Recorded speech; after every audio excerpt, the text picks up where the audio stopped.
I was born in 1931, January the 16th. I was born on Clarence Street in Kalamazoo, Michigan. In fact, I was born on a kitchen table. I was delivered by my father's mother, Lillian. I grew up in Kalamazoo all my life, and some of the real funny stories that happened that I can remember is that one day my dad and my Uncle Joe were sitting on the porch at Clarence Street, and down the street come a magazine salesman, and my dad said to my Uncle Joe, he says, "Watch how I handle this." So the kid comes up to say, "I want to sell you something," and my dad said, "No, speak it English. I don't know, no speak English." And just then, my sister Shirley come around the corner and said, "Daddy, Daddy, can I go to the neighbors?" Well, that was kind of funny how he got caught. In those, I have a picture that I will give you of me walking down the street, and that picture is responsible for my first nickname. I was called Big Shot. And if you look at the picture, you'll know why. And he was the youngest. He had two older sisters, and he was the youngest spoiled child in his family. I have a sister Shirley who is gone, and my sister Wanda is gone. I'm the last survivor of my parents' marriage. My folks separated when I was 14. It came as a terrible shock to me. I never heard my parents fight, never heard them argue. And I found out later in life that they hadn't lived together as man and wife for quite some time prior to their leaving. In fact, one day I said to my mother, I said, "I haven't seen Dad in a couple weeks." And my mother just looked at me and said, "Well, he don't live here anymore." And it was an awful shock because I was terribly close to my father. He subsequently moved to South Dakota, and when I found out, he was living with my Aunt Olive at the time in Kalamazoo. And I wanted to see him, and I went over to my Aunt Olive's, and she said he's not here. And they wouldn't tell me where he was until finally I found out that he was leaving Michigan and going to South Dakota. And I ran downtown trying to catch the train that they told me he'd be on, but I never did. But it was an awful blow to me to lose my father, because as far as I was concerned at that age, I thought he was just something like a god. It was just that close to me. When I was 17, I enlisted in the Navy. It's probably a good thing because I was running with a real bad crowd in those days. In the Navy, I was kind of a wise ass even then, because after boot camp, I went aboard the heavy cruiser, the light cruiser, USS Helena, and not being targeted as to what I wanted to be in the Navy, they put me in what they call the X Division, which was just where anybody that needed a striker that would be a radioman, a signalman, or a bosun's mate, or there's jobs in the Navy that you have to apply for, more or less. And so I was in the X Division for quite some time, and one day I was chipping paint up in officers' quarters, and all my life I've loved to whistle. And I used to be a very good whistler. And I was whistling as I was chipping paint, and it was in what they call officers' country. This is where the officers, the commissioned people, were bumped. And out of one of the staterooms that come this voice that says, "Knock off that whistling."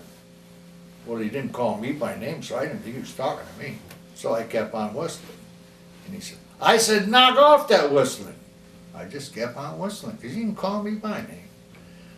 Well, out of the stateroom, no, he yelled it one more time. But this time he whistled first. He went, whoosh.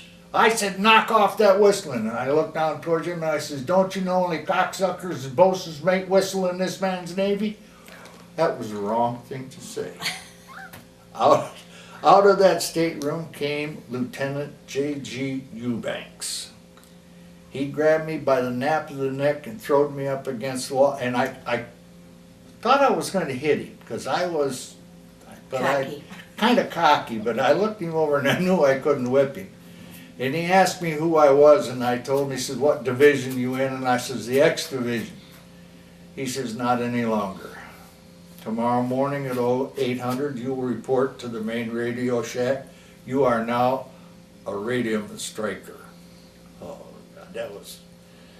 Well, that man and Chief Butcher, who was the chief radio operator on that cruiser, they were the guys that straightened my life out.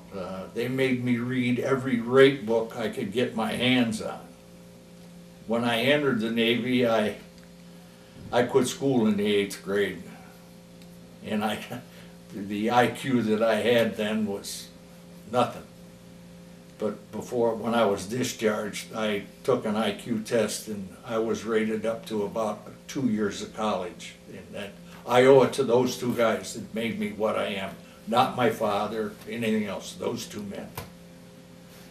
And while I was in the Navy, I went first to the USS Helena, which is a heavy cruiser. And on that ship there was a guy by the name of Bob Lang. Lang. He was from Kalamazoo, Michigan. No, he was from Port Huron. And I told him I was from Kalamazoo. And he says, he says, well, I got a friend in Kalamazoo. And I says, who was she? He told me it was a woman or a girl. And he told me, and I said, well, give me your address. So he gave me her address, and I wrote her a letter. And this is her right here. And you when died. Yeah. When she got the letter, she wasn't particularly impressed because I told her I found her address laying on the deck of the ship I was on. And well, the letter I got back from her was not too nice, but I decided, well, okay, I wrote to her and I apologized for lying about how I got it, told her how I got it.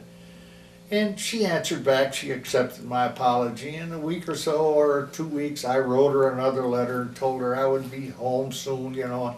Went back and forth, and for about almost a year, we wrote back and forth, but it got to be that it was weekly. And when I come home, I particularly didn't like her looks. She was short. I wanted a tall, slim brunette. She was short and kind of a Blonde. blonde. Like her. Yeah. And we went out on a date. That was okay. And I tried to get dates with other women, and that didn't work out, so I'd call her, and she'd say, well, call me back. I don't know if I'm available. And this went on for quite some time. We made no commitment, but we would go out quite regularly. Well, one day I went over to her sister Doris to pick her up because her mother had gone to California to see one of her sons that lived there. And Doris said, she's not here. And I said, where is she? Well, I don't know. And I found out that she was at Margie's, that's her other sister on the other side of town, and that she was going out with a guy that lived next door to Margie, who was just on leave from the Navy. Well, that didn't work for me. I went over and I laid on the horn until well, first I knocked on Marge's door and she said she's not here. Well, I knew she was there. So I just went on in the car and just started beeping my horn. Just keep beeping it. And hollering. And hollering. And so she came out and she told me, she says, I says, you can't go out with that guy. And I knew he lived right next door. I called him out. I said, come on out, you son of a bitch, I'll whip your ass. That's why I come down, because Yeah. it was causing problems in my sister's yard. I didn't care how long he honked the horn. But the guy never come out, but she told me, she said, if you don't leave and leave me alone, let me go out with this guy. I'll never speak to you again. Well, that kind of hurt. So I said, okay. Well, when he came to pick her up, I was just up the street. When they drove that way, I drove that way. They went to a drive-in movie and I pulled up next to them. And she knew it was me. I followed them. Then they lost me after the movie, so I went over. I knew she was going back to Dar's house. So I went over to Dar's house and parked. Well, the cops come by and kicked me out of there twice. They wanted to know what I was doing. They didn't accept my explanation. They told me to move on. So I moved on for a while, and finally I come back and they told me again to move, and I moved, but I parked on a different street where I could still see the house. And when they came home, why, Betty saw my car, and she told the guy, "Don't kiss me goodnight." And I'll let her tell you the rest of the story. And he did anyway. And I said, I had told him he was following us. I had told him he's parked right next to us. I don't know where we went. I think we went and got something to eat to lose him. And I said, please just leave. It was 2 o'clock in the morning. I said, I don't want trouble here, at my sister's. And he said, okay, I will, but I am going to kiss you goodnight. I don't care if he shows up or if he don't. So anyway, I went in the house, and I don't know what happened after that point, but the next thing I knew, he's out in front of my sister's at 2:30 in the morning, blowing the horn and blowing the horn and blowing the horn. So I knew I had to put a stop to that, so I got dressed, went out there, and told him, you got to knock this off, And I said, I am to the point where I don't care if I ever see you again. You've been such a smartass all evening. And I said, you don't have any right to just knock this off. We don't have a commitment. And you choose not to have a commitment. You don't own me. Just leave me alone. And that's when he decided, back in our day, it called a commitment was going steady. So he asked me not to go out with anybody but him. So that's where we got our commitment. And we dated that whole summer, and then he ended up in a TB sanitarium because he had service-connected tuberculosis. And back in the 50s, if you got tuberculosis, you went into a sanitarium. By law, you weren't allowed to be out in general public contaminating people. So he was in the sanitarium a total of a year. And during that year, he had went to Ann Arbor, Michigan, and had part of his lung removed. And he got out. They let him get out after the surgery in July to attend a wedding of our friends, and he never went back. He discharged himself. And then November of that year, we got married. Was it the same year? Mm-hmm. Yeah, so we were actually engaged for about 2 years. And I got my diamond while he was in the hospital. The hospital was on Alamo Avenue. My home was on Alamo, and it was a hill. And he left me his car, and I didn't know how to drive. So I would back the car out into, it was a shift car. I'd hit the curb across the street so that car would stop. Then I'd shift, and then I'd jump up the hill, trying to get it into another gear. And then you went up the hill, and then you turned and went up a real long hill Steep driveway. into the sanitarium. So I'd have to back it into another curb and then In order shift. to give it in first gear. And that's how I learned to drive. And one night he said to me, boy, I'd love a cold beer. And he said, why don't you bring me up some? And I said, I can't bring beer in. He had a nurse called Beulah, and she was tough. Because I would go in and sit on his bed, and we'd sit there and kiss and stuff, and she would come in and have a fit. You're going to get tuberculosis. Anyway, I said, I can't get beer past Beulah. And he said, well, throw it to me. He was on the first floor, but was like a 3-story. I mean, there was offices or something on, and there was a beautiful building, shrubbery all around. So I went and got him a 6-pack, and I tried throwing the whole 6-pack. He's hanging out the window. And I didn't have strength enough, and I got out of the way, and it ended up in the bushes. So I would take one can at a time and toss it to him, which took a long time. The next night when I went up, I walked in and Beulah said, "Hi, Betty," and I said, "Hi," and she said, "You know, honey, you can bring beer up, we'll put it in the refrigerator for him. You don't have to throw it." So the nurses were standing there watching my agony. That was a year actually where we really got to know each other, because he couldn't, we just were literally thrown together without any interruptions, and we would talk for hours, and he knew my likes and dislikes, and I knew his likes and dislikes, and we were married in November of that year. And like I say, I was 20 or 21, and he was 23, and our friends were all having children. So 4 months after we got married, we decided we wanted a baby, and that's when we got pregnant for Chris. And we were so excited. And he would want me to wear maternity clothes so he could parade me around in front of people, because he was so proud. He thought he was the only man that fathered a child. And That's one thing we found out though when I was in the TV sanitarium, that our whole goal in life was to be a mother and a father. We wanted a family. and we wanted grandchildren. Yes. And that's how they started. And Grandpa had decided he was gonna have a son. Oh, And yes. he wasn't gonna accept No, anything no. but a son. And I told her that when we decided to get pregnant. I says, now we're gonna have a son, and his name is Joseph Warren. There is no discussion. That's it. that was after his dad.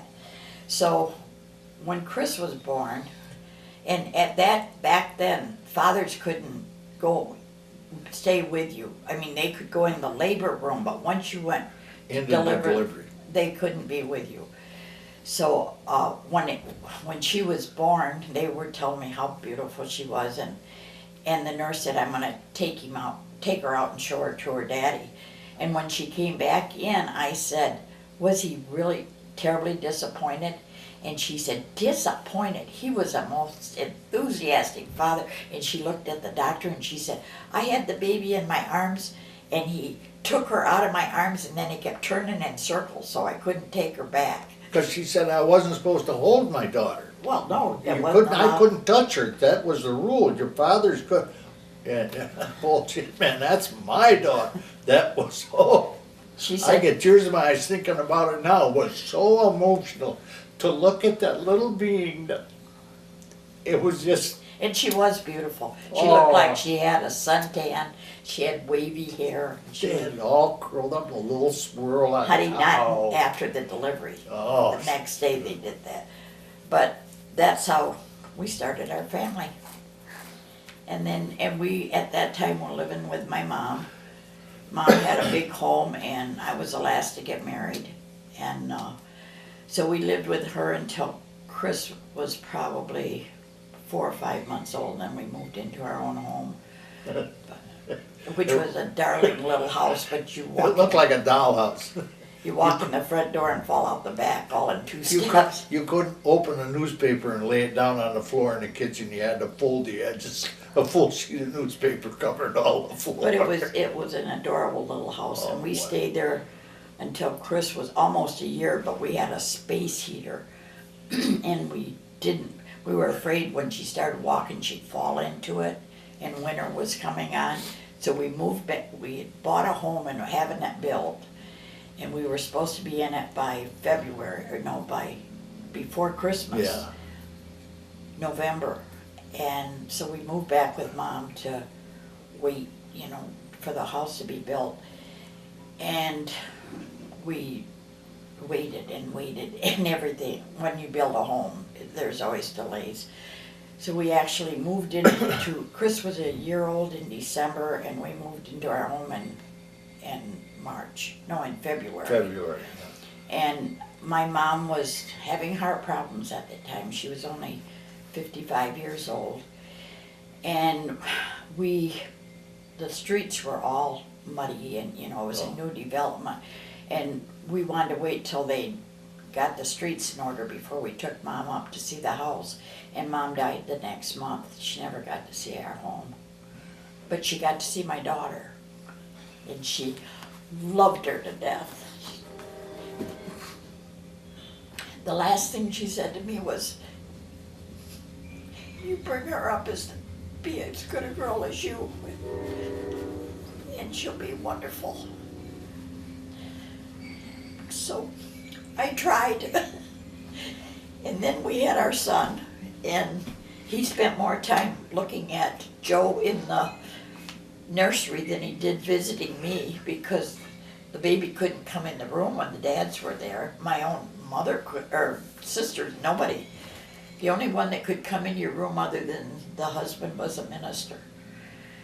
So he'd go down and watch Joe come and tell me goodbye. And then, actually, your daddy was our only accident. We had 4 children, 3 were planned. Your dad was...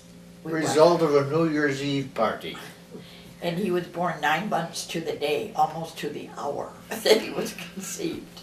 He was born on October 1st, but I always told him he's the best accident we ever had. And then Kenny I planned Kenny. Did she ever? Grandpa didn't know he was participating. I'll tell you, that's a cute story.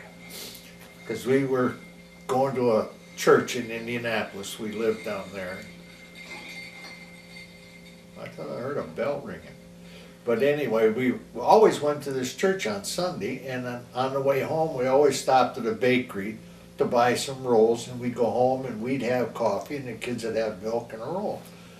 Well, on this particular Sunday, Betty said, "I don't feel like stopping at the bakery, let's just go home." So we get home, and the kids are running around the house, and finally Betty says, "I feel real bad about not getting us kids the rolls." He says, "Why don't you give them each a quarter and let them go to the drugstore and get a Sunday or a Malden or something?" Which was short distance. Yeah, that was about 3 or 4 blocks Chris away. was 11 Oh, years yeah. old. And so I give them all a quarter, and because I was a salesman at that time and on the road, and I had to leave that Sunday afternoon to drive down to Evansville, Indiana, because I had a new installation going Monday morning. So the kids no more get out the door, and she attacked me. I knew that's the day I could get pregnant. When Grandpa found out I was pregnant, he was absolutely amazed, like he didn't know that making love made babies, because we had avoided it for our children at that time. Chris was 11, Joe was 9, and Tom was 7. And he was happy in one way and disappointed in another, because he liked the fact that we could go camping and we didn't have a little one. I was overjoyed because I love babies. And Tom was in school all day and I wanted another child. And I paid big time for that child, because it was a miserable, miserable pregnancy. We thought he had terminated in the 5th month, and back then you didn't have ultrasound. So the doctor said, "You'll spit it out of there any time, you're gonna miscarry." So Grandpa was afraid to go out of town. We had one of my friends staying with us. Finally, he had to go out of town. And one day I called my doctor and I said, "This baby is moving." And he said, "Honey, it's probably just muscle reactions, and your baby has terminated." And I said, "I've carried 3 children and I know this child is kicking me." And he said, "Well, come down to the office." And now we'd gone for 5 weeks thinking I was carrying a dead child. And we went to the office and he listened and listened, and then his nurse came in, she listened, and then he said, "Wait a minute, I'm gonna call the doctor across the hall." So he brought the doctor in and they all listened, and they heard a good strong heartbeat. So he was our miracle, in my opinion, because I absolutely had given him up, because I thought he had died. And I was really bad to Grandpa because I come home from the doctor's office when he told me that the baby had terminated. And I had stopped at a friend's. We were living in Indianapolis, and I had stopped at a friend's because I was crying so hard I couldn't drive. And so when I left her house, she called Warren and told him I was on my way home to watch for me. So he met me in the yard, and I got out of the car screaming, "I hope you're happy. The baby's dead. You didn't want it anyway." And I felt so horrible after I said it, but I said it. And he wanted it. He just, it was gonna change our life. Well, I kept telling her I didn't want to coach Little League Baseball when I was 90. And anyway, he came through it, and Grandpa had a vasectomy while I was pregnant because the doctor said the next pregnancy could do away or kill me and the baby, that it was not a good idea to try it again. So while I was in labor, he said, "Do you want me to tie your tubes?" And I said, "Well, Warren had vasectomy." And he said, "Well, hell, you might as well both have fun." I said, "Go for it," but it didn't happen. Anyway, so he was our last child, and we were glad we had him, and he was special to me. Well, then we moved from Indianapolis to Wisconsin. We lived in Wauwatosa for a year. Then we bought a home at a lake, an old house that had to be refurbished, and we worked on that house for 7 years, and I would never do it again. And I'll tell you something funny about that house. When we were working on it, because it was literally the biggest mess you ever saw. And my mother had come to visit us in Wisconsin. We was living in Wauwatosa, but we had bought the home, and we were trying to get it ready to move into. And we took my mother there one day, and my mother walked into that house, and she looked around like this, and she turned around and she slapped me right upside of the face. "What did you buy this dump for, to bring your woman in here like this dump?" But that was typically Sadie. She said she's a exactly what was on her mind is what she said. She said she's a city girl. She doesn't. But we worked hard, and it turned out to be a beautiful home. And we lived there for 15 years. And then when the children were all grown, and Grandpa had quit working at Detrex, which was a chemical company where he traveled a lot, we decided we wanted to do something together, and that's how we got into the motel. Oh yeah, that simplifies that story real easy, but that ain't the way it happened. Christy, our daughter, knew we were looking for something to do. So she sent her mother a copy of an ad that was in the paper. They were looking for a motel manager. And Betty said, "Yeah, a couple to manage a motel." And Betty said, "Well, what do you think about it?" She said, "No way, I stayed in enough damn motels, I don't want to manage one." Well, unbeknownst to me, she wrote a little letter of introduction and mailed it. And it was maybe 3 weeks later, she says to me, "Oh, I got a notice from those people I mailed a letter." What are you talking about, mailing a letter? "Well, now they want a resume." I said, "Well, I ain't sending no damn resume. I don't want to be a motel manager." Well, we'd been married for so long, she knew. So she writes out a resume for both of us and mails it in. And 2 or 3 weeks later, she says, "Well, they want us to come in for an interview." What the hell are you talking about? Don't you understand plain English? I told you I don't want to be a motel manager. And she says, "Well, they want us in for an interview." And well, I said, either you go with me or I'm going by myself. So because you weren't working. I was the only one working. So we went in for the interview. And I'll tell you, Within 10 minutes after that interview started, if they said we could have started that day, I'd have let them. I never worked for a company in my life that was so employee conscious.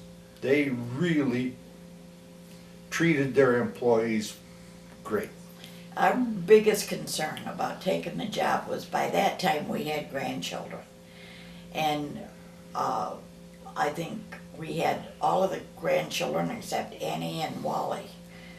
And when you, Leora, was born, I was at Chris's taking care of Chris because she just had, Aubrey was 4 months old and Jasmine was sick, so I had gone down to help Chris. And your dad called me and he said, we got our girl. And I said, wonderful. What'd you name her? And he said, we named her Leora. And I said, oh my God. And today is Leora, my mother, Leora's birthday. And your mom and dad never knew that that was actually her birthday. They just knew that that's the name they had chosen. So that was kind of a miracle. But our biggest concern about taking the motel was that it would be the end of our family life, you know, that getting together as a family. But it turned just the opposite because we would get together as a family and we would usually at Christmas time when a motel isn't busy and we would block a hall and everybody would have their own rooms and it was like kindergarten, college. That exemplifies what I said about this company being so employee conscious, that they told us in the interview, your family is welcome to come and stay. And not for just a day, you know, they can come up and stay a week. Because this is your home and they're always welcome into your home and that's what we want you to feel your motel is, your home. So, and I'm sure all of the grandkids remember we would take 2 grandchildren at a time, like you, Leora, and Aubrey would come together, and we called it making memories. And we would make memories while you were there.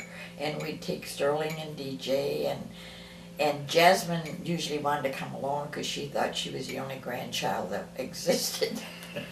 and Sterling quite often came. DJ wasn't always permitted to come because his parent, well, his mom didn't like him away from home. Cody she would come, but she wouldn't stay. She would stay maybe a day or so, and then somebody'd have to take her home. You remember that. But when you all came as a group, we had a ball. We just had a ball, and everybody misses those Christmases. It was actually nicer than having a get-together in a home because you had more room. We had more room. Everybody had we paired you kids off according to age, and that's you stayed with your cousins and could enjoy that. And the parents all had their own room. They didn't have to put up with the kids. It was fun. We loved it. So. Once we retired from the motel, we bought a small trailer in Holman, Wisconsin that we really enjoyed. It was on our own property and it had a attached garage and a patio. And we would have stayed there forever, but Grandpa got prostate cancer and I had a stroke. And Chris and Joe wanted us to move closer to them so they wouldn't have to take dead runs to lacrosse all the time, which they would never have had to do, but they thought they did. So then we moved to Palmyra. Joe had built a home and we rented for that purpose, and we rented from him and we lived there for 12 years, and I never liked Palmyra at all. And now we're living in a senior housing in Whitewater and we love it. I was born in 1933 to the youngest of 6 children. My mother was Leora Phoebe Clemens and my father was George Edward Behrens. They were both born and raised in the state of New York, and the year they got married in 1900, and they left New York and moved to Detroit, Michigan, where they built a home. My father built a thriving business, and they would spend 3 months every year in Florida. They were in very good financial shape, and then the Depression hit, and they lost their home and they lost their business, and they ended up moving to Litchfield, Michigan with my mother's parents and their family. And that at that time they had 4 children, Margie, Nan, Mick, and Dar, and Jerry and I were born in Litchfield during the Depression, which were really, really, really hard years. And after I was born, my father couldn't deal with it anymore as far as living with his in-laws, and he walked and hitchhiked from Litchfield, Michigan to Kalamazoo, hearing there was a job available, and moved his family there just before I was a year old. And that's where we lived until, that's where I grew up, was in Kalamazoo. Dad got a job as a truck driver, and we were just coming out of the Depression. In fact, that year for Christmas, he'd gotten my mom a new stove, and that was a sign that everything was going to be okay, because Mom got a new stove. And that was in December of 1939, and June of 1940, he was killed in an accident and left Mom with 6 children. My oldest sister was graduated the day my dad was buried, and both my brothers went in service into the Second World War. So my life really consisted of my mom and my 2 sisters and I. From, other than knowing I had brothers and sisters and we were a close family, that was our stable life. And I continue to be amazed at the woman my mother was. I can't even describe the strength she had to bring up her family. She would never, ever accept welfare of any shape or form. If she couldn't provide for us, then we went without. But we never went without. She always said, if the good Lord's willing, I would say, can I go to the canteen on Friday night? And if she said, if the good Lord's willing, and I've got the money. But somehow she always had the money to put in my hand so I was more fortunate than the other children because I was the youngest. And by that time she was only supporting 3 of us. And when I graduated or when I went to proms, Mom would usually make my dresses, but if my oldest sister would buy my shoes and my Dar would buy my jacket, and everybody contributed to make sure I had things. So I was spoiled, I knew it, but I liked it. Still is spoiled. And so I was very close to Dar and Jerry. They were my lifeline after Mom died. And Mom died by the time I was 23 years old, I had neither a mother nor a father. And thank God I had my husband, because that's what brought our family so close, was we were determined nothing was going to happen to us. We were going to be okay. And we'd bring our children up, and that would be our family, and it was for years and years. When we moved away from Michigan, Grandpa got the job in Indianapolis. We had no friends, no family in Indianapolis, but we made very good friends down there. And but our life consisted of him and I and our 4 children. That was our life, and that was the purpose for life. Yeah, and that's how our world existed.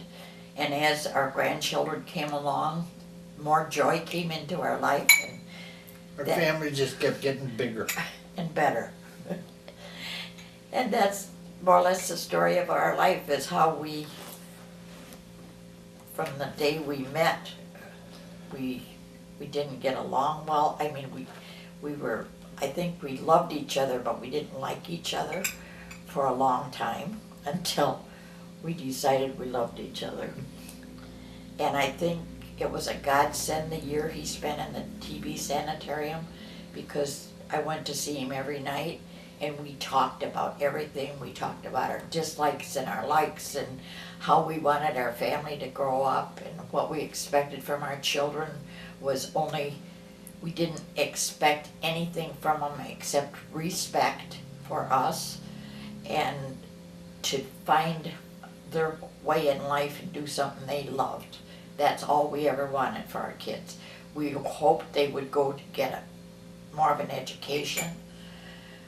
And some did and some didn't, but they're all happy and they're all very well developed young people. I mean, they're mentally and socially apt.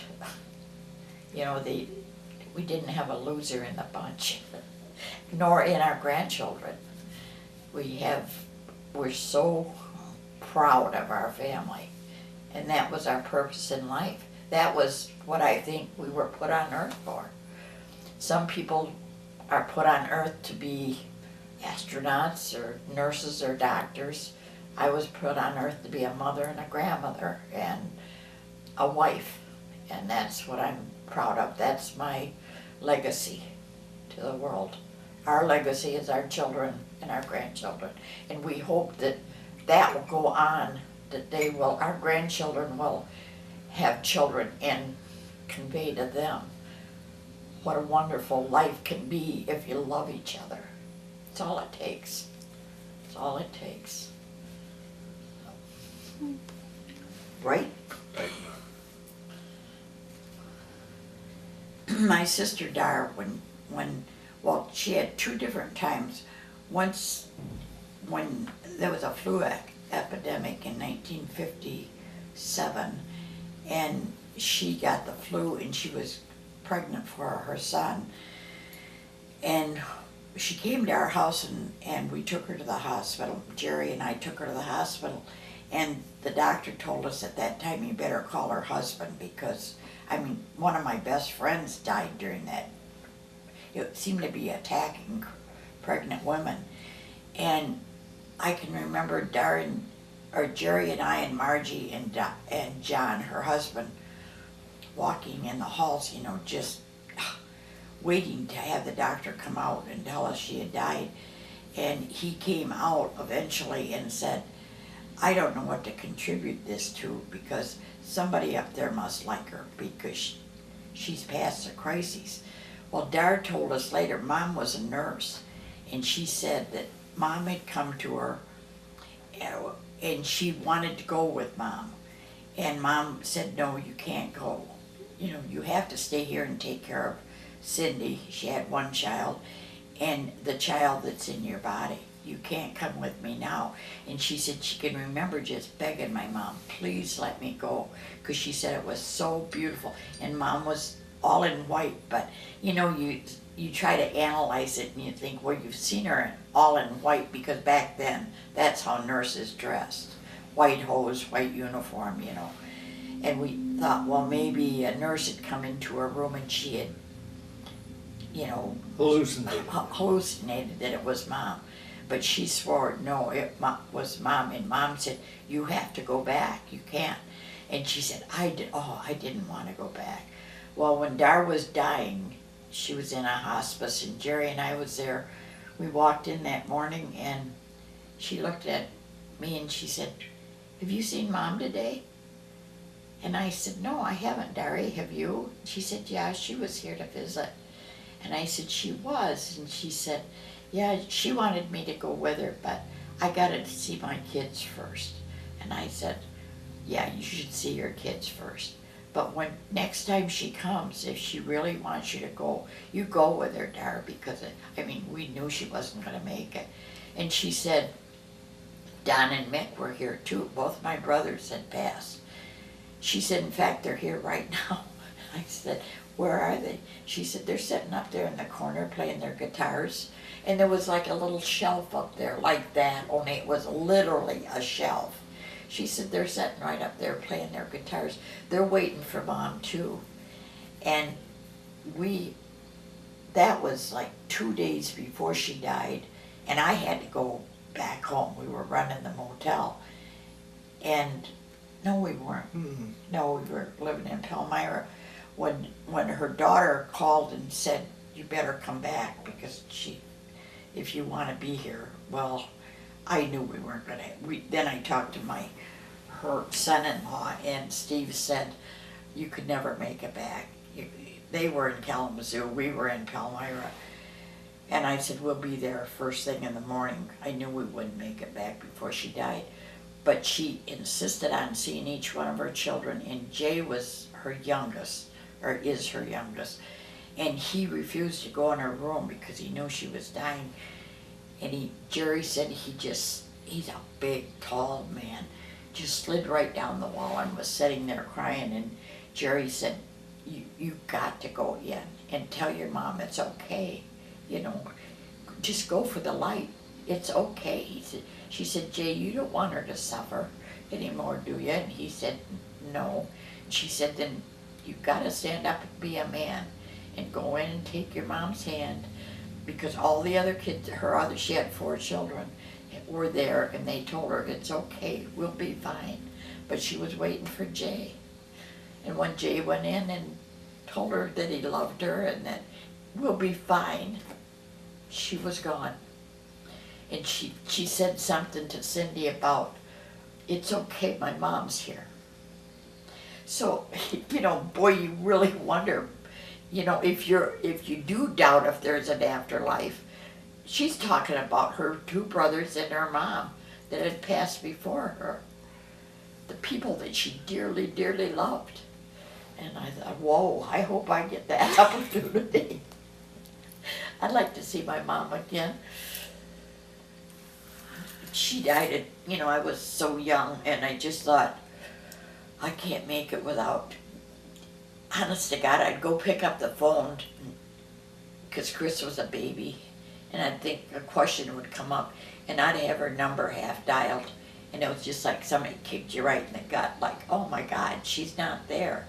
I'd have never made it without Warren. Some husbands are good husbands, and they love you, but they're not supportive. And I went to my family doctor, my OB, and he said, I said, I feel like I'm on my way to a nervous breakdown because I don't feel I'm capable of bringing up my child without my mother. And he said, you are, because you've got a good husband, and he'll help you. And I said, okay, we'll do it that way then. And that's what we did. But it was tough not having a mom or a dad at 23 years old. In fact, it was just 23. But you learn all of those things as you go through life, that things that you've doubted and things that happen. Like one night you were talking about being asleep and not being asleep. I was on the couch watching TV, and I wasn't asleep. I was as wide awake and Warren had gone to bed, and your dad was in service. And I heard him say, Mom, help me, Mom. And I jumped up off the couch and I started and I walked all through the house, and I thought, I must be nuts, but I know I heard Tom call me. And again he'd say, Mom, help me, Mom, help me. And I couldn't hardly sleep that night, because it was so real.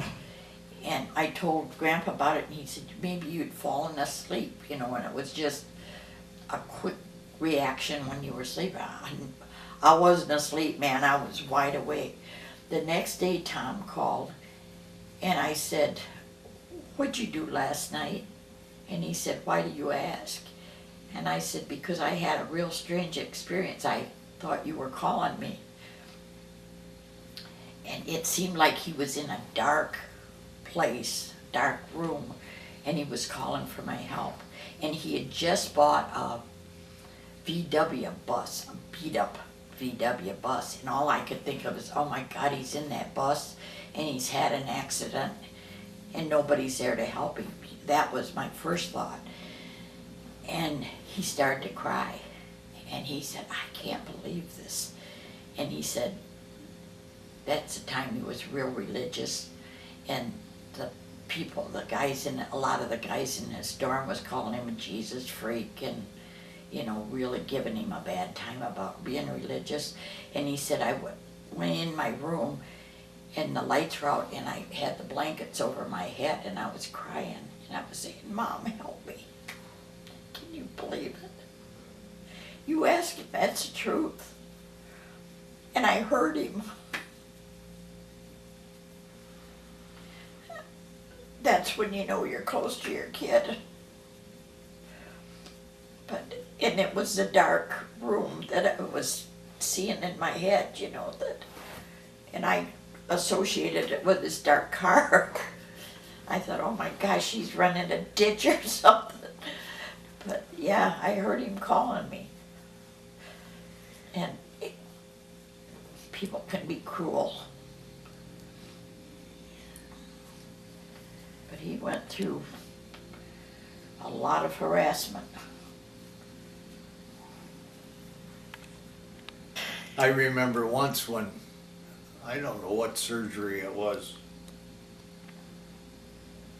I think it's when I had my lung surgery. It could have been. I really don't know, but I had a very strange dream, is what I called it. That the leaves of the tree were the bottom of the tree. The roots of the tree went up to the heaven. I don't know. That's all I, and it was a very vivid picture. Because the leaves were in the ground, and here's the top of the ground, and there's the roots, and they actually looked like they were trying to get something.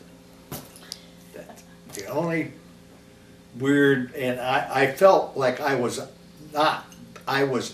there. It wasn't a dream like I dream of hunting, I dream of fishing, I dream all kinds of funny dreams. But there I'm at the place, Quite often when you're under anesthetic, you will actually leave your body. Like when I was delivering Joe, and I was in labor for Joe from Thursday until Saturday afternoon, and finally, because he got mad and was ready to kill a doctor, he said, I want something done now. And my doctor was called and said that he probably saved Joe's life, because he said had he not gotten out of my body within the next few minutes, he'd have died. He had his cord around his neck. But while they were delivering him and they had put me out, I felt like I was in a real warm place up in the corner of the delivery room, and I felt so sorry for that lady. We loved animals. Grandpa had a dog when we were going together, and his name was Smokey. He got him when he got out of the TB stand as a companion, and he let the worst farts you could ever imagine. We would take him to the drive-in movie with us, and we would end up sitting on the hood of the car, and Smokey would be inside because we couldn't stand the smell. He was just so gassy. It was really bad. He was a little beagle, wasn't it? Well, a beagle mix, yeah. Yeah, you remember Dynamite. Oh, jeez. When Chris was a baby, Grandpa had some friends that had a litter of pups, and the mother's milk was acid, and the pups were dying. So he brought one pup home, and we were going to nurse it back to health. So I would get up and I would feed Chris her bottle. She was on a formula, and she never drank it all, so I'd save what was left, and Grandpa would feed it to Dynamite, which was our dog's name. What kind of, He was a German short-haired pointer. No, that was Max. Max. He was just a dog, I guess, Yeah, but he he was was- big. And anyway, he grew from this tiny, tiny little puppy you could hold in your hand to a dog almost as tall as me. And I didn't mind at all. And we told you about the little house that we lived in, and you'd let him in the front door and he would jump over the couch and knock the couch over. The couch would divide the living room from the dining room, and when dynamite hit the back of that couch, the couch just went flying. Anyway, we'd keep him outside, and when I would walk out Oh, to no, get, that's, let me tell that story. She hated that dog. I mean, she positively hated that dog. Now, she loved it as a puppy, but when it got mature, she absolutely hated it. And that dog idolized her. That was her mother. 'Cause like, she loved Dynamite when it was a puppy, but when it got to be an adult dog, she hated I it. didn't hate it, I just. You didn't like it, you hated it. But he loved her, and like we said, we kept him outside. He was an outside dog. And when Betty would go out and get the mail, because our front yard was about a half a block from the house out to our mailbox, she had to go out there, and I'd unhook Dynamite when she was on her way back, and he'd run out and he'd run up alongside of her, and then he'd swing his butt and hit her in the knees and knock her on the ground and pinch her. We had him for a long time, and if we went through every animal we had in our, Chris had a dog from the time, we always called her the critter queen because she just loves animals, still does. But her first dog was Honeycomb, and Grandpa raised beagles, so we always had beagles, puppies, and when we moved to the lake, we had a menagerie. We had geese, we had hamsters. Oh, We had hamsters and rabbits and ducks and in fact, we have a picture someplace of a bird dog, a beagle, a rabbit, a cat, and 2 geese. and Heidi, our And dachshund, yeah, and our 4 children. all together in the front yard. And they I mean, the cats and the dogs and the ducks and the rabbit were all right together. In fact, that rabbit we had, his name was Herbert Harvey. And we'd let him out and he'd run around, and if he got lost, I'd go get one of my beagles called Sport, and I'd say, Sport, go find Herbert Harvey. And he'd go down over the bank where we lived at the lake, and pretty soon he'd start barking, and up out of there would come Herbert Harvey and the beagle right on his butt. But we felt the importance of having animals was to teach our children compassion and not to be cruel. If somebody's cruel to an animal, you can almost bet they're going to be cruel to a human being. And to teach them compassion, responsibility. It was their responsibility to feed them and clean out the litter boxes. And Tom and Joe always had a little argument every night as to who was going to feed the kennel dogs, and they took turns. I had to keep a chart. It's your turn, now it's your turn, but they loved those dogs. They just didn't like going outside to feed them. Well, actually, if you stop and really analyze what having pets around children teaches them, it teaches them that even though you are an individual, and you have a pet, now that pet becomes your responsibility, and it's actually parental teaching for them in their adult life. When they have a child, if they've learned to care and love for an animal, it gives them a sense of responsibility that helps them be a better parent. I can't remember a time in any of my kids' lives, other than Tom, when he was going through some bad times, he didn't have an animal. Other than that, they always, Kenny's into cats. Ken's got 3 cats. Chris has got 3 cats and 2 dogs. And At one time, she had over 6 cats and 3 well, dogs. she's got 3 house cats, and she feeds feral cats. She's got 5 feral cats that she feeds every day. And it's because they didn't know what life was like without a pet, I guess. And we had Heidi we had her till she got senile, and Joe and Tom one night, because she was a dachshund, because she tried to jump in a chair and she couldn't, she'd fall back. We had just gotten new furniture, and I came out one day and the legs were off a chair. The chair was sitting on the floor because Heidi couldn't get in it, so they fixed it so she could. And that's the way that chair stayed until Heidi died. So she could just walk in it. She didn't have to jump. So, our life is revolved around animals, that's for sure. We've had a lot of them. Many, many birds and you name it. Oh, yes.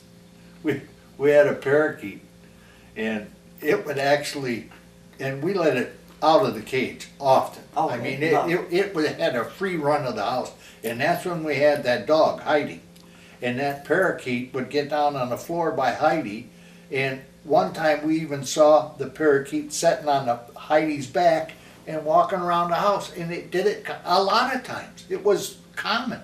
Well, But it loved Tom Yeah. the best of anybody. But we would try it every time we'd walk by its cage, because we wanted it to speak. We'd say, "What you doing?" And we tried to tell him his name and everything, but he never offered any utterance of a word until one day Betty was home all alone, and she was doing dishes in the sink, and the parrot flew around and lit right on the spout and looked up at her and said, "What you doing?" And she answered him, "I'm doing dishes." He loved that shiny spout. Then he'd Oh. jump down and get in the bubbles. Because he was so tame and walked on the floor, Chris was rocking Kenny to sleep one night, and the bird was running up and down Tom's back and got on the floor, and when she stood up, she stepped on him and broke his neck. And they called the neighbor man over, and Bud said he was doing mouth-to-mouth resuscitation. He said the kids were all crying, "Help him, Bud, help him," and he said his neck was broke. He was trying to massage his head. We had gone down to Chicago to pick up Sadie. Oh, yes. So, yeah, we've had a lot of fun times and a lot of sad times Oh, yes, when we many had to sad put him times. down. But there again, too, that was a teaching lesson to children to deal with death. It was tough, but it was something it's a real Life thing. is not forever yours or your pets. It's not forever, and now at my age, I'm gonna be 81 years old in a couple of weeks. I never thought I'd live to be this old. I never thought I'd see 40 when I was a kid. But I look at death now in an entirely different way. I hate to put the burden of my death or the sorrow of my death on my children, but when I go, don't look at it as a negative thing. Look at all the good times, The memories, the memories. and that's what we've tried to achieve in our life with our children, is making these memories. And our grandchildren is making happy memories so that they someday can look back and say, "Oh, I remember when we did this." And that was our goal. And hopefully we've achieved it. I'm sure we have. Now, you take a look at what we've taught our kids, and our kids have taught their kids, and what we want their kids to do is teach their kids what they have learned through their life being Being a painter. paper. Parents had something to do with that. Ocean wide, love is long. Steady on, steady on. Mountain rock, ocean tide. Love is strong.